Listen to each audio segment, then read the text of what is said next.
Bumuwelta ang Malacanang sa panawagan ni Senador Amy Marcos na isapubliko ang full report ng ICI kaugnay sa flood control scandal.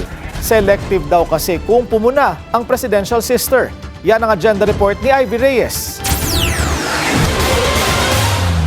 Na April Fools na nahudas pa, yan ang mga binitawang salita ni Presidential Sister and Senator Amy Marcos sa panawagan nitong ilabas ng Malacanang ang Full Accomplishment Report ng Independent Commission for Infrastructure o ICI. Ito lang daw ang tanging paraan para makabangon ng administrasyon ng kanyang kapatid sa tinawag niyang dismal handling ng flood control scandal. Buwelta ng palasyo. Sino ba ang nanghudas?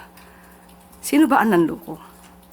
Sana po kung ang isang tao ay talagang laban sa korupsyon, sana consistent sa pagbatikos dito at pagpuna, hindi lamang sa panahon ni Pangulong Marcos Jr. Tanong ng palasyo, noong may ghost projects sa ilalim ng Administrasyong Duterte, nag-ingay daw ba sina Senator Marcos at mga kaalyado nila?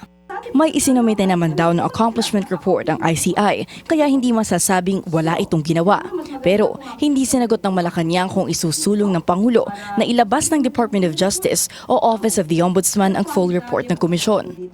Nasa Ombudsman at DOJ na rin daw kung ihahayag nila kung naisama ba sa wala pang isang taong pag-iimbestiga ng ICI ang mga flood control at infrastructure project within the last 10 years na obligadong imbestigahan sa ilalim ng executive order ni PBBM. Para sa agenda, Ivy Reyes, Billionaire News Channel.